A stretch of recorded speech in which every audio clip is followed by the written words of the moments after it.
Doctor, look. Stand aside, nurse.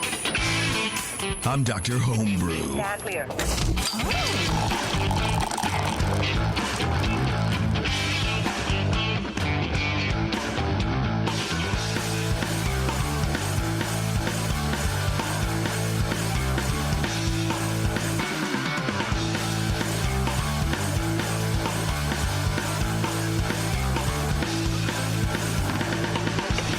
Hey, it's Dr. Homebrew. It's Dr. Homebrew, everybody. Calm down. Everyone relax. Everyone calm down. It's only Dr. Homebrew. Your family beer physician. Thank God It's I fine. can relax. Everything's okay. Everything's fine. We're here now.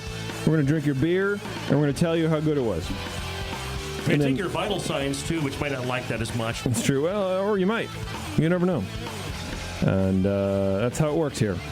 We have two beers for you today. One is a Kentucky Common. Kentucky Common. Which I don't really necessarily want to go into that guidelines yet.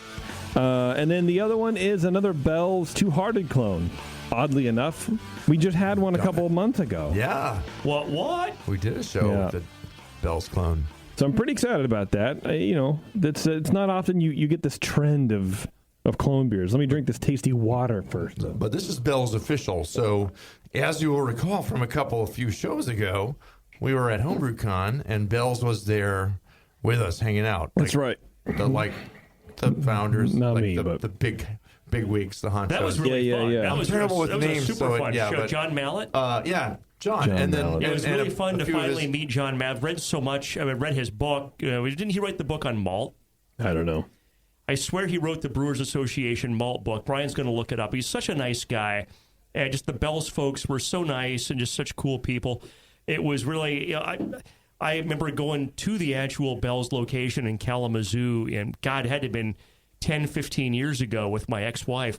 Yeah. And it's such a great time. It was just the selection of beers and just the way the place is set up. I mean, Bell's has been just one of the premier Midwestern places for forever. And it was such a treat to get to go, 2005-ish. We had such a blast. And to meet the Bell's people in person was really, really a lot lot of fun. Good. That's awesome. Yeah, I have everything but the malt book here. I have the hops book. I have the water book. The yeast book. But it is John Mallet. He must have written them all. Well, see, there you go. I have that book. It's a great book. Awesome. I need to carry that. Well, and what were you saying, Brian? That Bell's gave the They were kits there, away, right? And they offered to kick out some jams, some Bell's official Two-Hearted Ale clone kits to our listeners and friends, and let some people brew it so we can taste them. So right, because they have a homebrew store in addition to a brewery, because they're keeping their roots. Right, they came out of like the homebrew ethos, so they have a brewery and a brew pub. And they also have a homebrew store even now, which is really cool. Right. Yeah, why not? It started as a homebrew shop, I guess, and then people demanded their beers, and it turned into a little thing. So pretty cool. Okay, and so we have a kit from one of those. Yeah. All right. You can order them from Bell's General Store. And they were at HomebrewCon. Really nice folks there working there, and a lot of fun. That's cool. And I think we're having a couple more of these come down the pipeline right as they're ready. Yeah. So some of the guys from Doe's, some of my friends from the Madzheimergists are brewing these, and the first one will be from my friend Jeff, who was at HomebrewCon with us on that show that we talked about. So Very good. Very good. Well, we also don't want to forget our fine sponsor, 5 Star Chemicals. You can go to 5starchemicals.com and learn about every way possible to make better beer, which is to clean and sanitize. That's it. That's the foundations. Everything else is just icing on the cake of our something or other, right? That's what we figured out? Wait. This is 2 shows in a row with cake, Jason. You can't clean and sanitize in one step. No, you can't do it. Don't tell me you can't do that. You can't do it. You can't do it. Look, don't let me tell you. Go to 5starchemicals.com and let them tell you. They just want to sell you 2 chemicals, though, right? They want to. Playing the devil's advocate here. They want to, in as much as a car salesman wants to sell you 4 wheels, because it actually works and gets you down the road. Because you need to. Otherwise, it'd be called 1-Star Chemicals for obvious reasons. All right, I'm going to do something very weird. Take off your clothes and run around the studio in circles? No, weird. Yeah. We're going to take a break, and we're going to come back, and we're going to speak with... who are we talking to? Keith? Keith. Yeah. Kevin. No, Kevin. Kevin. Same thing. Keith, Kevin. Keith, Kevin, Kyle. Ish. Let's just call him Kyle. That's a Throwbacks. blast for the past right there. All right, Yeah. everybody, hang on. We'll be right back. I promise. I swear to God.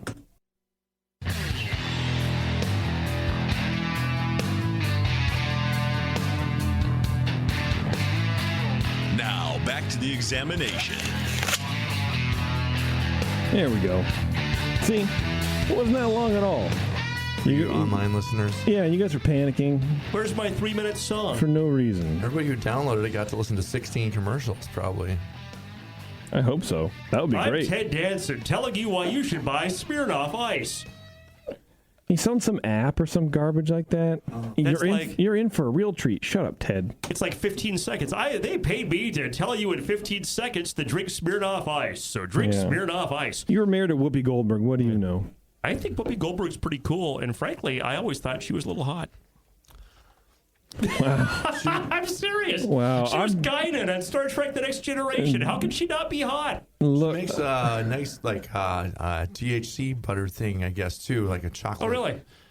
For treating anything?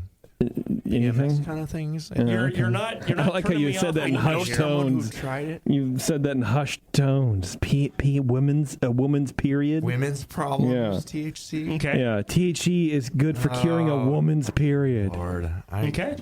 I quit. I'm not a woman. I don't know about women's problems. My It's wife up to doesn't her. listen to this show. It's okay. All right, well, I've tried both of Kevin's contacts, and he's not getting... Oh, he's typing. So let's start that now. And we're going to get Kevin right on the line Is he here. typing you a poop emoji? He's typing you a poop emoji, isn't I he? wish he was. I wish he would, to be honest with you. I think that'd be amazing. Kevin, are you there? I'm here. Hey, what's going on, man? Oh, not much. How are you guys? Pretty good, pretty good. We're just pouring your beer right Definitely now. not Kevin Smith. No. Thanks for sending us beer, man. I appreciate it. How old is this beer? When was it brewed? I brewed this one June 23rd, so Okay, a month and a half. that's pretty young, yeah. He Have bottled you it July 20th. have you made a Kentucky Common before? This is my second go on it. I Okay. just tweaked the recipe a little bit. And Are you see from Kentucky? I am not. My brother lived in Nashville and spent some time in Kentucky while he was out there, but no particular connection. You're nearish to there, though, right? You're on the Central Time Zone. I am. Yeah. Just outside of Kansas City. You're just trying to figure stuff out. I appreciate that. That's good How stuff. long have you been brewing? I probably started about 2004, but got more serious in the last 4 or 5 years, probably. Yeah, the old slow climb. I feel you. I feel you on Not the that. fast burn and the decline to nothing like me. Yeah, or me. Yeah, I don't remember the last time I brewed, man. It's disappointing. Are you in a homebrew club? I am. ZZ Hops. That's funny. Where's that club based out of?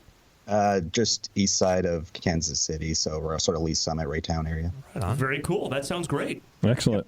All right, Brian Shar, I'm going to let you go first for a second time. Whoa, what an honor. This is great. Yeah, don't worry about it. You're and welcome. Brian Cooper can give his second opinion as true. far as Doctor's Homebrew go. I really like this beer. You know, I swear I've had a Kentucky Common before, but it was forgettable. This was really interesting.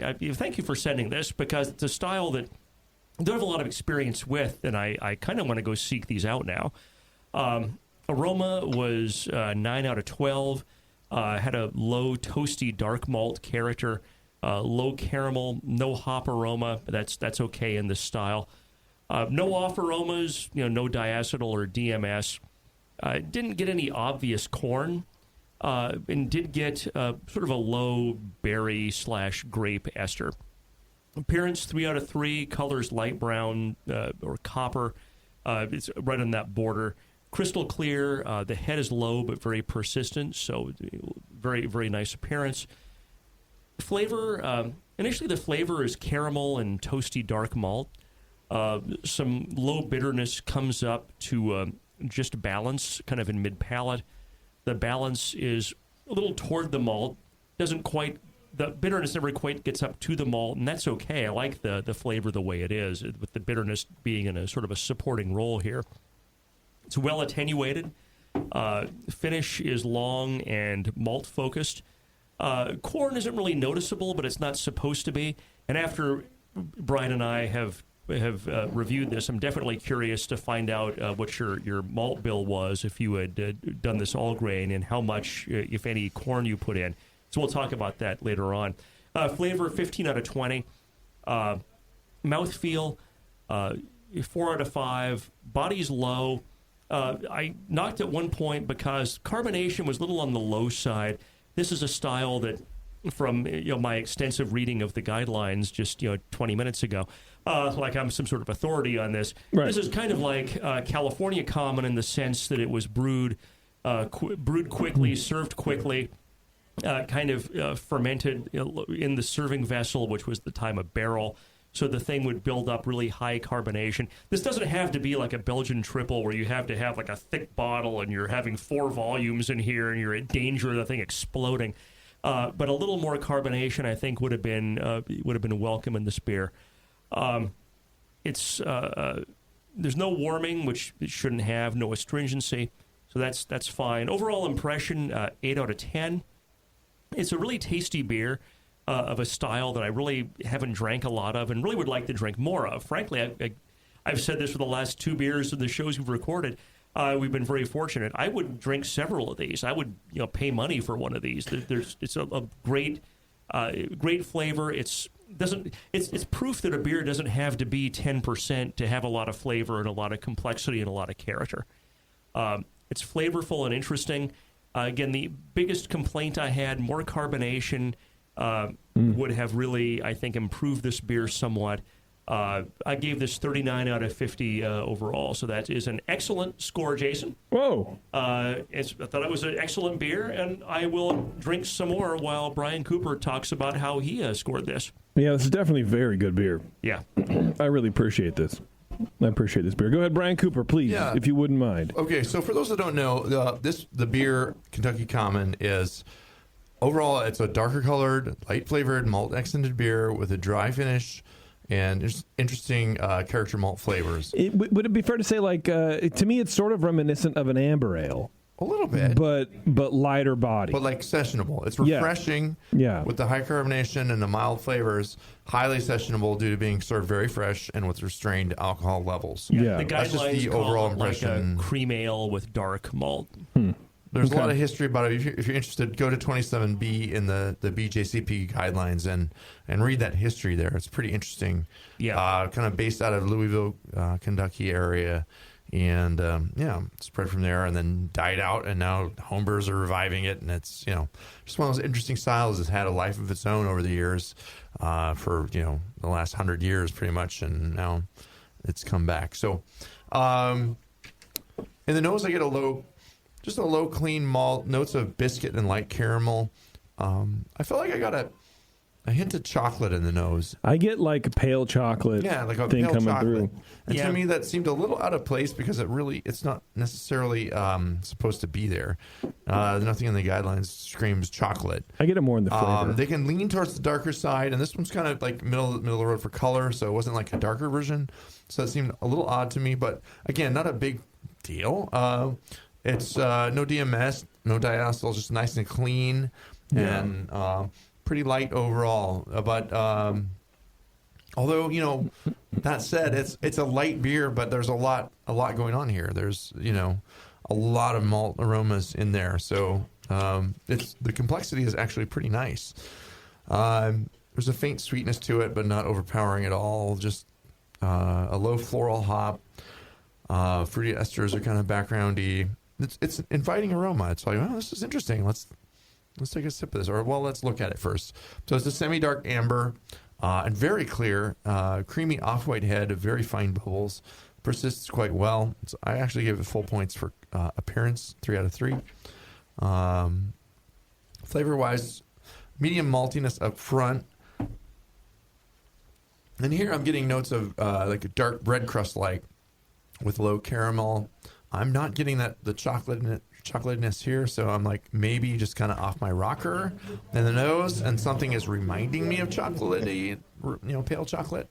I get it in the flavor. I don't get it in the nose so much. Oh, okay. Yeah. Okay, I'm the reverse of you. I revised my... Get more in the nose and less in the flavor, but the beer finishes pretty dry, and as it should. The balance is to the malt. cleanly fermented ale. It's slightly fruity, very low bitterness out of the way, very light floral hop flavors, and just that nice bread crustiness kind of comes out in the aftertaste, and it sticks around for a good while. For such a light beer, it really does have a lot of flavor and a lot going on for it here. And mouthfeel-wise, it feels maybe bigger than it really is. I think maybe the classic mistake in some of these would make them just too light. If you don't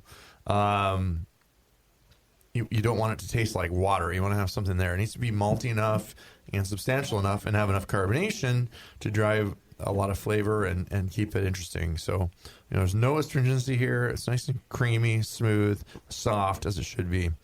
Medium high carbonation. You could use a touch more here. No alcohol warmth, of course. Overall, it's just a pleasant drinking Kentucky Common. Great appearance, excellent flavor for the style. Really like the flavor. I rated that higher than, say, the aroma and the mouthfeel. The flavor is just on point, and the aroma, like, oh, what is that going on? The question I had too was, I don't know, there ain't much corn here.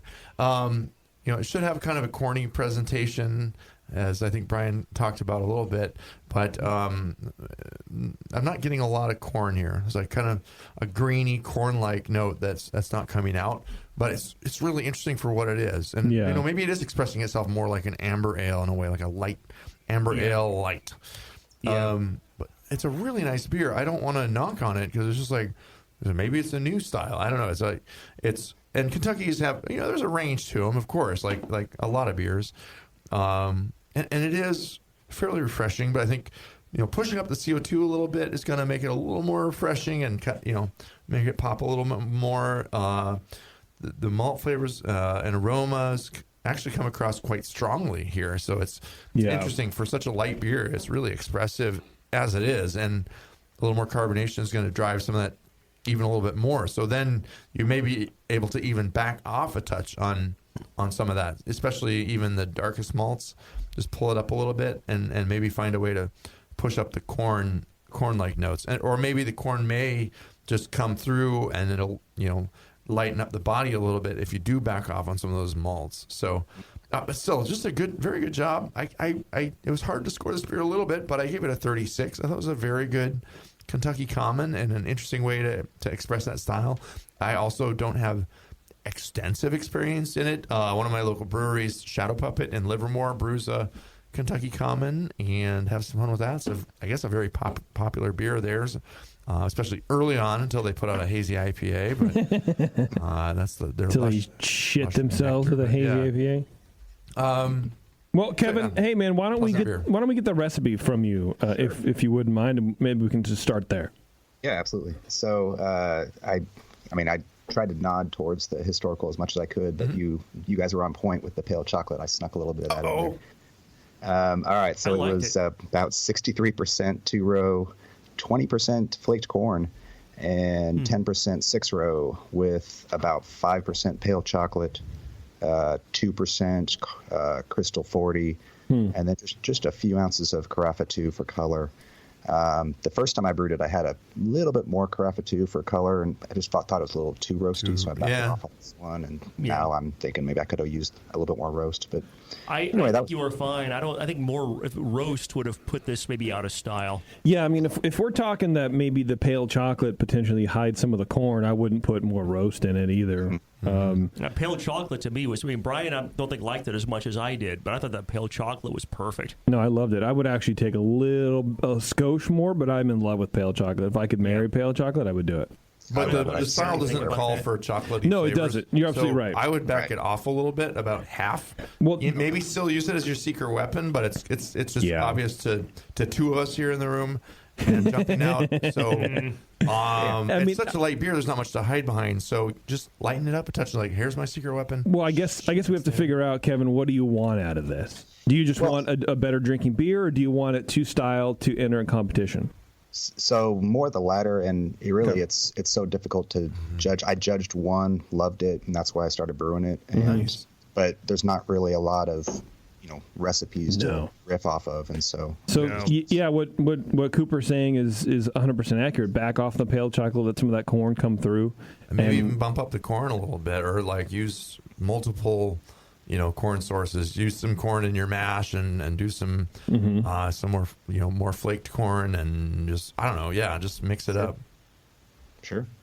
Yeah, and then the rest of the recipe is pretty straightforward. It's just a little over 1.5 ounces of cluster at like 20 minutes, and then a 1/2 ounce of Saaz at flame out whirlpool. Yeah. Did you do a cereal mash, or did you actually just use flaked corn? I just used flaked corn. Yeah. I mean, you can consider doing a cereal mash and do it like old school style.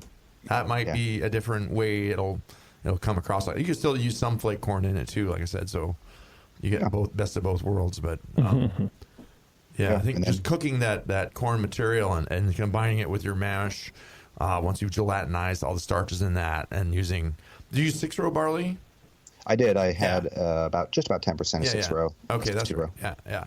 No, that's the way to go. And that's the 6-row has more enzyme. It's going to convert the corn starches and get it. You can get up to even 25-30% corn. With some of the old school beer recipes, and I don't know what they did back in the early 20s and thereabouts. So, or the early whenever they started these early 1900s. I meant to say. Okay. Right. I mean, the guidelines I swear said like 35%, and I think that part of what we discussed a little bit before the show is one of the reasons you want to have these dark malts. I think was to adjust the acidity of the water. But B, you're kind of covering up some of the corn. Was my guess. I'm not a historian. Right. My guess is that was somebody wanted German brewers wanted like a Schwarzbier type flavor, and realized they could cover up that American corn. Corn's cheap, but we got to make this thing taste good somehow, guys. Exactly. So to me, the guidelines talk about a corn aroma, but don't require a corn flavor. And that kind of tells me that part of what the dark malt is supposed to do is cover up some of the corn. But there's this kind of high wire act here about how much corn do you really want. And I think you want to have some corn character in some way, but it's not as corny as a cream ale. I mean, am I making sense, Brian? You're kind of looking at me like I'm a little committing homebrew malpractice here. No, I mean, it's interesting to speculate as to how the style developed, and not a lot is known about. There's people that think, it would have been a sour beer. They probably did a sour mash, and it's like, no, it's not supposed to be a sour beer. No, you look at all the brewing records from breweries at the turn of the century. There's no long acid rest, no sour mashing, no extensive conditioning. They drank it fresh. They didn't let it sour. So, this is right. Some people will make the mistake of souring it, and this one is in the right territory. It's not, it's got a lot of interesting malt flavors. It's light, and it's really drinkable. So, it's really fun. Yeah, I enjoyed it. Thanks for sharing it. Keep working on that one. Yeah, I appreciate it. Do you have any questions, Kevin, by the way? No, I think you guys gave me a little bit of direction to go there. I think I'm just... We should try to give a little bit. Yeah. Couple of gentle nudges, both in our bathing suits, so it's not weird, but just a little. I always encourage people to send us the same beer again, and then we'll review this show and see if what we told you made sense, and then oh God, what we told you made this beer horrible. Go back to what you did before. Yeah, half of that's correct. Awesome. We encourage people to send in beer. Anyway, all right, Kevin. Well, hey, man, brew the beer again, and if you want to send it in, that'd be great. Awesome, we'll do. Cool. Thanks, man. Cheers. Thanks, Kevin. Appreciate it. Yep. Bye. Bye. I mean, I ain't trying to listen to the show again, dude. You crazy? I'm glad he shared that. That was actually really tasty. I enjoyed that a lot. Well, I have a feeling we'll be talking to Kevin again anyway, so. Same. That sounds ominous or awesome. Which one could that be? All right, we're going to take a quick break. We're going to come back, and we're going to drink some Bell's Two Hearted and, not a Catarina Sour. Not a Catarina Sour, no. Although maybe. We'll see. Rumor. Hang on. It's Dr. Homebrew. Hello, fellow BNers. This is Sully from the 21st Amendment Brewery located in San Francisco, just 2 blocks from Giants Park.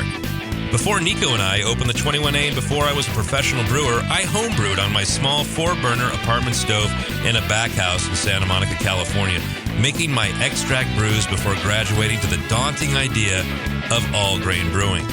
Homebrew books and information was hard to come by back then. The internet hadn't been invented yet, along with other things we take for granted today, like electricity and potable water. One thing I wish I had back then when I was learning was a radio show that could teach me the ins and outs of brewing and answer questions that I had about homebrewing, a resource for making great craft beer. The 21st Amendment Brewery is excited to be a proud sponsor of Dr. Homebrew, a great show that teaches you what you need to know about making incredible beer. Good stuff. Listen up, you might learn something. I certainly did. And thanks for your support. Tasty Crack Kings. The leader in affordable, high-quality kegerators is here. Introducing Komos, the kegerator designed with serious beer drinkers in mind. It features an all-stainless steel draft tower, a major upgrade over traditional chrome-plated brass towers, and Komos keeps your new tower cold with their air-cooled tower fan, wrapping your beer lines in frigid coolness. Your beer is poured from innovative forward-sealing faucets that don't leak, so they stay cleaner for longer. Dual gas inlets on the rear of the fridge allow you to run both CO2 and nitrogen gas. Serve your beer with CO2, serve your kegged wine, or even cocktails with nitrogen. The digital temperature display has the largest range available, allowing you to use the Komos kegerator for fermentation if you need to. And now Komos kegerators ship with duo-tight draft fittings for that click-to-connect assembly we've all dreamed of.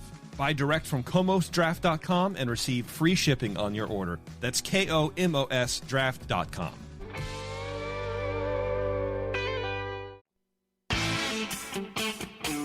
I'm sorry to tell you this, but we're going to have to pour you out. Back to Dr. Homebrew.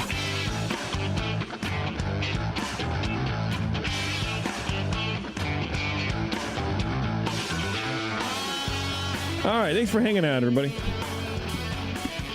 Brian is finishing up some last-minute adjustments here about how we're going to be pouring some Bevo to pour us anonymized beverages. beer. Yeah, This is going to be super exciting and fun. I'm really excited about this. yeah, it'll be a good time for sure. I was excited when I went to visit my friend Jeff, and he handed me 2 beers that looked about the same color and said, "Here, taste these." I was excited when we were at HomebrewCon, and you and Jeff had recommended going to the Hot Wiener place around the corner from the BN Hey, party. give me Jeff's information again, please, so I can punch him into Skype. Yes, sir, I will. So while they're doing this, at HomebrewCon, there's Rhode Island, for being like 20 by 20 miles at the smallest state, has more regional food than like any other state. And there's the stuff.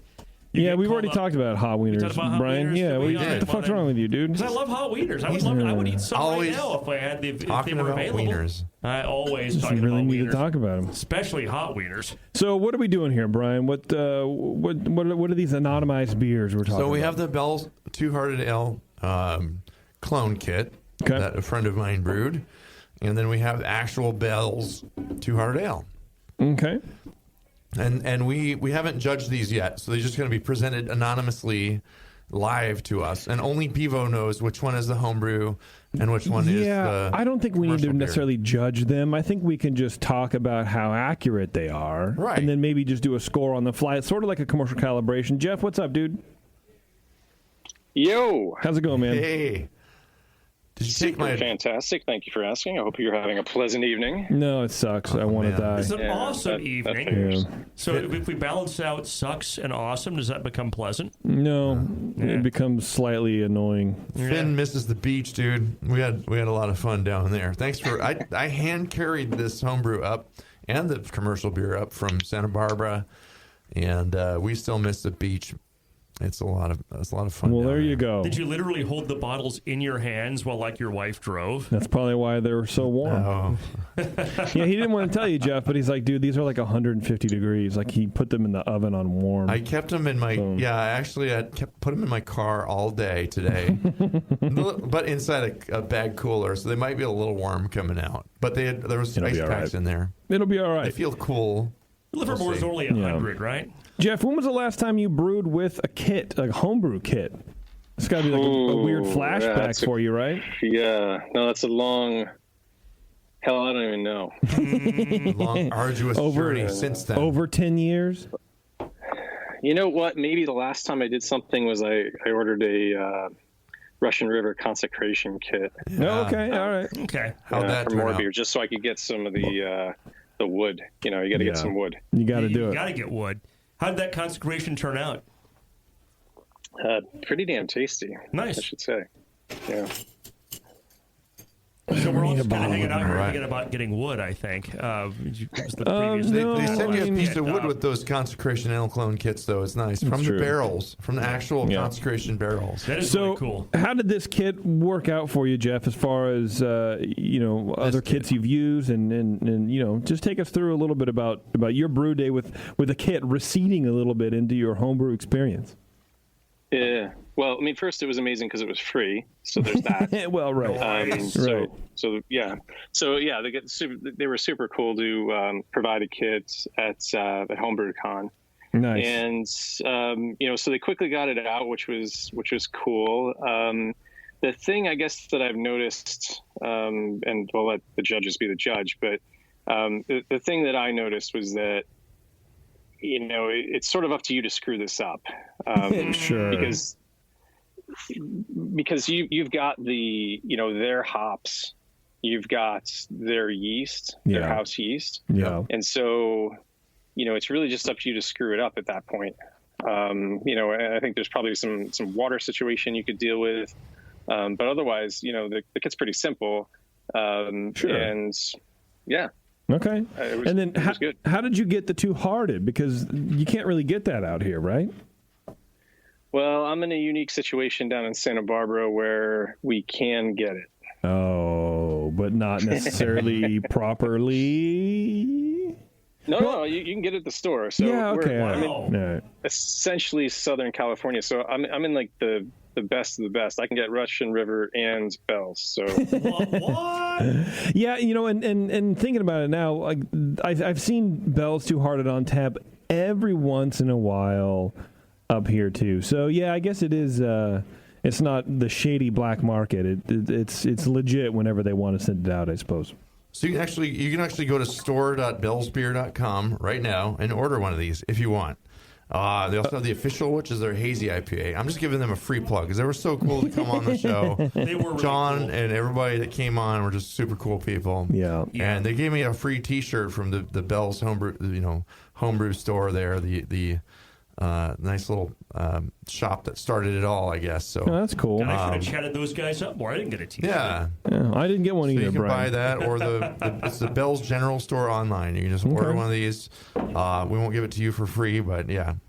All right. Well, Ben, we've been given 2 beers. Is handing a beers to us now. So there's one on the left and one on the right. Cooper, why don't you go ahead and take us, just do a visual examination, please, and then Brian, you can, Okay. I guess chime in. I guess let's just do it like a commercial calibration, like I was saying earlier. Just march through the score sheet or something. Yeah, I don't we're know kind of which just one was walking. poured first, but the one on the right was a little less has a little less head going on here. Poured first. And the one on the right was poured first. Okay, so that it fell. Thank you. Maybe faster, and then the one on the left has a little bit more of a head there. They're very, very close to the same color. The one on the left is a little hazier. Yes, maybe slightly lighter in color, but that might be the cloudiness. And it's not cloudy; it's be slightly cloudy. So we're doing two things here, right? We're trying to compare these, but we're also trying to pick which is the commercial and which is the homebrew. Yeah, and I'm a genius at that. I'm so good at that. I always get it right. So you guys think we ought to kind of march through the categories and at the end decide whether left or right is the clone versus the commercial? Sure. And we were talking about appearance. We're skipping ahead a little bit to appearance, and that's cool. But yeah, I totally we can flash agree. forward. Left has more head, right has less head. Left is cloudier, right is crystal clear. And Brian and I drank a lot of Bell's at the Homebrew Conference. They were generous to sharing the Two-Hearted and the official. They're hazy. And they were all excellent beers. They had like a booth at Pro Night, which was great. Yeah. Damn. Yeah, several different beers there. Yeah, and they do a great job with everything they do. Yeah, they do. And that's not just because they're doing this. I mean, I've loved Bell's for 20 years. It's the number one beer. I think 2 or 3 years running now in the AHA's best beers of America. And you know what? I'm a fan of Expedition Stout, but I like stouts. So what can I say? Yeah. Okay. All right. What about flavor? What do you guys get? What are you guys getting in the nose? Back to the nose though. What do you get? Okay. Aroma. Let's think. I mean, the one on the left definitely has a brighter aroma. I might differ a little bit. I think it's the left. I get a little cardboard, and I get maybe a little more brightness on the right. Interesting. For me, the one on the right has that almost like circus peanut candied orange thing. Does anyone get any light diacetyl in either of the beers? On the one on the right, a little bit. We'll have some dead air while I sniff things. Give me a second. Sniff. Yeah, I mean, the one on the left I'm getting hops. Yeah. The one on the right, I'm getting, like I said, some of that candied orange, a little bit of butterscotch, and some malt come through. So the aroma is not really as powerful as it is on the one on the left. It's pretty hoppy, though. I don't get diacetyl on either one. I get more citrus on the right. Okay. More of an orange peel. Yeah, a little more dank, maybe. Jason's thinking about circus peanuts, but I get like a orange zest on the right one that I don't get on the left. Okay. I bet Jeff's probably going, I don't know which one you guys are drinking either. The one on the right, I would say, this is a double blind. We don't know what we're smelling or drinking. The body is prettier. It's got these nice orangey highlights to it. The head can be roused, and it's it's a pretty beer. It's brilliantly clear. Frankly, Jason, I get more circus peanut out of the one on the left, which is fascinating. The one on the left's cleared up a little bit, too. Is there anything? Yeah, just clearing a little. Just so flavor-wise, any difference in the kind of minerally character? I'm so bad at that shit. I will let you guys tell me what to say. I'm so bad at that. On the right one, I get a lot of. I get no mineral. I get a lot of citrus. I get some little bit of candy-like character, like Jason was talking about in the aroma. Citrus and candy-like. Citrus and candy-like character. On the left one, here I'll have some dead air while I sip this, or you can talk. No, I'll go, yeah. Brian just sipped the beer. Brian just sipped the beer, and now he's going to comment. I get more malt in the left one, a slight hint of cardboard. I get also citrus, but not quite. If citrus is like at a 5 or a 6 on the right, it's more of like a 2 or a 3 on the left. So you would say the beer on the right seems fresher to you? Or I think I'm not leading, well, but yeah. I would say if you're saying cardboard in the left, or at least less oxidized, right? It could be the one in the left could be fresher, but it had exposed to more oxygen. True, but I get a little more. I get some cardboard in the flavor as well as the aroma. It's not to the point of being undrinkable. It's just a little. It's like a hint of cardboard that I get in that. Now, beer. Jeff, do you have beers on the left and right of you as well? And have you organized them the same way as ours by accident? I have not, because you took all of my Two-Hearted Ale. Oh, that's right. I forgot about that. So you're just drinking yours. I'm just drinking mine, but I know which. Yeah. I am familiar enough with the beers to understand which ones you guys are talking about. Okay. All right. Give Well, us any hints. And I come back to the flavor on the left, and I'm not sure if it's cardboard as much as it's the combination of the hops and the malt coming back to it, right? I mean, I tend to be really sensitive to oxidation, so I go to thinking cardboard maybe earlier than I should. But the more I sip this, the more I wonder if that's really cardboard. Right. Okay, so beer style-wise, this is an American IPA. No, that's cardboard. That's cardboard. At least a hint of it, at least a little bit. Bell's 200 Ale is a classic example, commercial example of 21A American IPA, so you can read the style guidelines. So how about mouthfeel-wise? Where do you feel this is at? Which, an IPA should have a nice medium light to medium body, medium to medium high carbonation. I feel like the one on the left has a little more carbonation in this, at least. I would agree. The one on the right is a little flatter in this example. And creamier. Really? I would say the one on the right has more carbonation and less body. The one on the left has less carbonation and more body. I keep looking over at Brian's beers to make sure that he's drinking the same order that we are, and he is. So I don't understand. I think our Char is broken. It wouldn't be the first time. If I want to turn me off and turn me back on again, I'm not sure if I want to specify how to do that. We might need an adapter. Well, and just so I didn't mess them up, they're clear. There's the one with a white sticker on the bottom. Mm-hmm. Oh. Okay. White stickers on the left. White sticker should be your Beverly, left beer. I trust you, Beverly. Non-sticker should be your right beer. You're smart, I Bev. trust you, Beth. Yeah, I've messed this up too many times. Do not have a fail-safe. I've listened to the Smart. session enough times to hear some of those, but no, I figure that I trust you. And I'm usually on the receiving end of that. We don't want her to have to pour us out. It's true. No, that would be bad. So that's my opinion. I think the one on the right's creamier, but I think it's the lack of carbonation. But maybe it's also the little diacetyl that you get, like a little butterscotch. I forget. Butterscotch. Remind me. Is there a difference between diacetyl and butterscotch? Diacetyl can express itself as a butterscotch-like flavor playing off the malts. And a creamy slickness, right? Slickness. That's what I'm getting out of that. You've talked me into getting butterscotch in both of these. This is how malleable the sense of taste is. Your brain, your squishy wet brain, messed up, fucked up brain. I'm not getting any butterscotch in the my left brain. one. My brain is all jacked up. The Clintons killed Epstein, just so you know. Clinton cash. That's right. Sorry. Let's see. Maybe diacetyl does that to your brain. But I can get popcorn lung. Butterscotch. You know, I like movie theater butter popcorn. All right, Brian. What else do we got? How's the dryness of the beer? The IPA should be pretty dry. I think the one on the left is drier than the one on the right. Is it? Mm-hmm. That's what I think. I mean, I'm also not an IPA expert by any means. So the one on the left, it feels a little more minerally, and it dries off your tongue a little faster. Is that what? But I don't know that's necessarily drier. The one on the right doesn't seem sweet. How can I, as two grandmasters, can you just give me a very quick, Brian Shar, like 30-second masterclass in picking out how to differentiate minerality in a beer versus dryness? Because I'm not very good at that.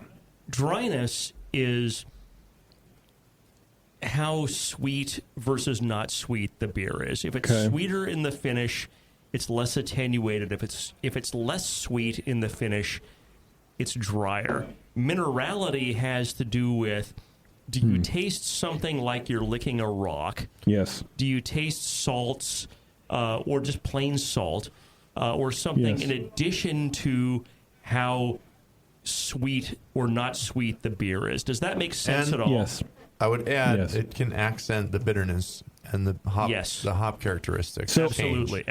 Based on that, I would say that I think they both have a similar minerality, because I think maybe like you're licking a rock can also be tannins, but this doesn't taste like tannin to me, which I'm well aware of because I'm a home brewer and I extrude tannins. But tannins give you that mouth puckering. Yeah, thing but it's also the dryness on your tongue. Because minerality can give you a mouth pucker, but doesn't have to. Right, that's what I'm saying. But the tannins they start for me.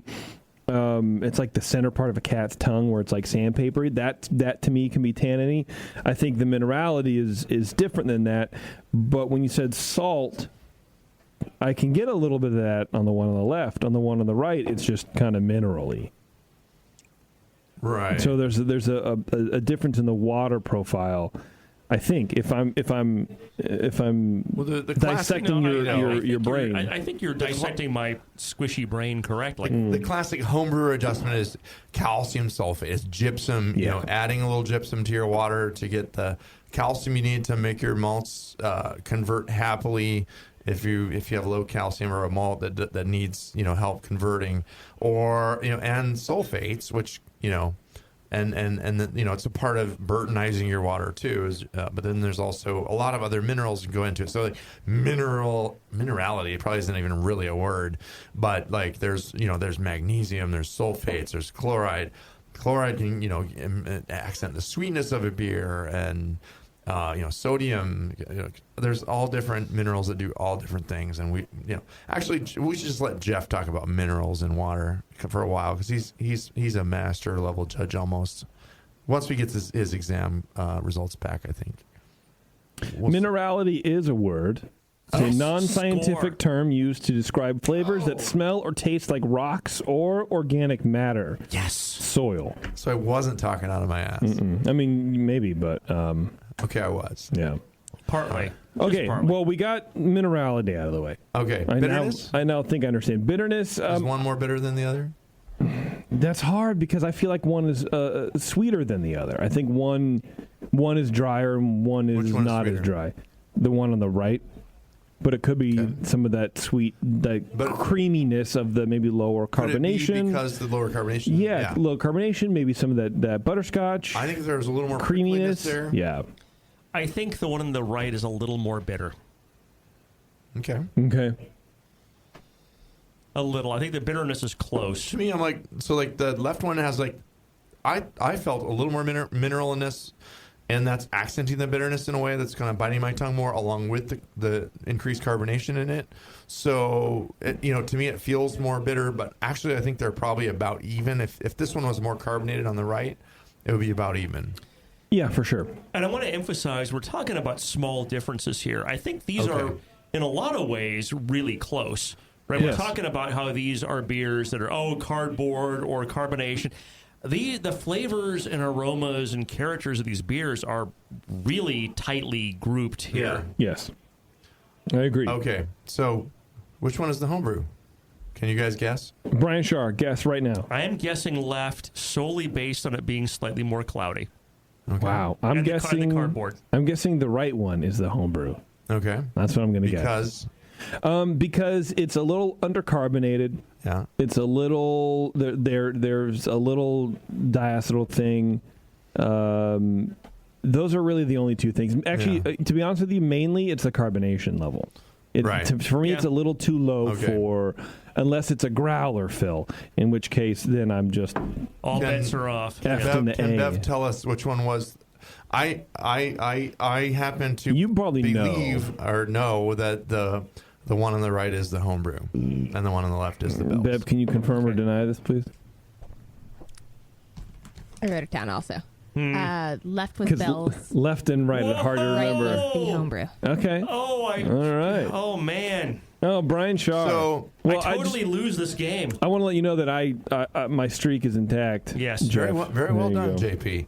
Now, Jeff, will you tell me the story about when I got to Santa Barbara and like the first thing that happened when I got there and we went out to your kegerator? I was kissed by 4 homeless men. Oh, God. That's the worst thing I've heard this month. Oh, yeah. He poured me 2 beers. Absolutely 2 beers. I had poured them each, brought them out, we sat down. We did the same thing you guys went through on your nice little patio out there out back your house. Yeah.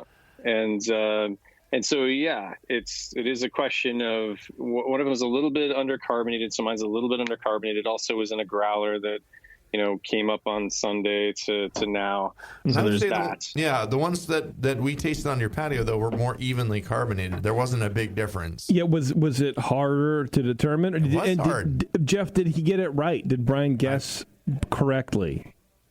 He did, and what it came down to was actually I think the cloudiness. And so I would have guessed. So my beer is super clear because I put biofine in it. Mm-hmm. And theirs is a little bit hazy, and so he sort of knew, like, hey, I know Bell's is a little bit hazy.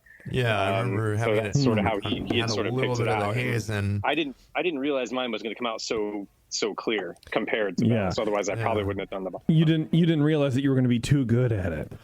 Brian's intuition kicked my ass. So cool. You're right. Yeah, I didn't know I was going to be excellent at the thing. No, and I thought maybe the growler that I brought would, that Jeff would have shook up the keg a little bit and got a little cloudiness into there, so it would be even harder this time. But also the combination of the lighter carbonation made it easy for me to tell again which was which. But I think the beers are pretty close, honestly. I think they're very, very similar. If you had to score this beer, where would you put it, Brian? The homebrew. I would score this homebrew in the high 30s. As a clone brew? As a clone brew, 38, 40. I mean, this is... these beers are really tightly grouped. And as I thought the homebrew was the commercial example. So I got to say it's got to be a 40, right? If I thought the homebrew was the commercial one... if it tricked you, I would give it a 35. And just without really thinking too hard about it, my gut reaction, 35. If we sat down and thought about it and really went through a sheet, that could change either way. But I think when I tasted it, and I don't remember there being any diacetyl at all, and the carbonation combined with being a little colder than this sample has been poured that sat in my car all day. I apologize, Jeff. I'm tasting a little hint of diacetyl, so I would also push this down into the kind of mid-30s. I would give it a 36. Yeah. Okay. All right. It's a good beer. It's a very good beer. It is a very good beer. And a very good clone. But what you're saying, what both of you are saying is absolutely correct. The flavors are there. The soul of the beer is there. It's very, very similar. Yes. And if we just judge it on if it had a little more carbonation, that would be harder. It'd be a harder test. Yeah, no, I think the hops are in the right place, the bitterness is in the right place, the color's in the right place. Yeah. There's a lot of things that are right about this homebrew, and it's a really good homebrew. I enjoyed it. I drank a lot of it when I was down there. What do you think, Jeff, about this beer? Yeah, I was really pleasantly surprised, how close it got to me, between the two. So, I would, you asked before about buying kits and doing kits. I'd do this again. Because it's their hops and it's their yeast, their house yeast. And so it really makes a pretty pleasant beer. When you open that package of hops, I mean, what did you put it to your nose, and I mean, what did it? Centennial versus Bell's Centennial. What did you get? I don't know that it was noticeable to me that it was that much different, but I think they get the cream of the crop when it comes to Centennial, right? So they go out and they're like, okay, they're rubbing their hands together and going, this is it, man. We want to put this in, a gazillion gallons. So right. And this is an all Centennial beer, so yeah, for sure. Cool. Yeah, if this were old school Jamil show, Can You Brew It? I would say cloned. Yeah. Yeah, for sure. They clone their own beers. Yeah. Hell yeah. Exactly. All right, Jeff. Hey, well, thanks a lot for being a guinea pig and tasting that, or not tasting, but brewing that kit for us. I appreciate that. And then for having a mule. There's more to come. An inside mule. No, thank you guys. It was a fun experiment, and I'm enjoying drinking my experiment. Yeah. Awesome. That's the best kind, man. Drink some more tonight right now. All right, dude. Take care, and send us some other beer if you want. All right, peace out, guys. All right, later, dude. Cheers. Peace. Bye. We got pieced out. Pieced out. I haven't been pieced out in a long time. It's pretty tight. Oh, man. Well, that was good stuff. No, and that was cool. Yeah, I'm glad that we had it side by side. That was really the key for that. It was a nice way to be welcomed, and I'm going down there and driving for 6 hours from Northern California, getting down to SoCal. 5 minutes from the beach and looking out their front window at the clouds, but there's the water a little bit, and you're gonna dox him right now, dude. Walking out to the back and tasting these two beers side by side was a lot of fun for me. And good, it sounds like it. Jeff is a very good beer judge, and it's fun to do these kind of beer geeky things with your friends and just have some fun. Yeah, he's a great beer judge and a great guy. Sure. All right. Thanks a lot, everybody, for sending in beers. That would be, of course, Jeff and Kevin. Thanks to Bell's for giving Jeff the ingredients. That's right. Yep. And thanks to Bell's. Yep. And thanks to 5 Star for supporting the show. And thanks to you guys for listening to the show. If you want to be on this show, email Brian at thebrewingnetwork.com. Brian with an I. Brian with an I. And he will get you on. He will get you on the list to get on this show, and who wouldn't want to be on the show, to be honest with you. All right, everybody. Yep. Thanks a lot for tuning in, and we'll see you later. We need a few good beers.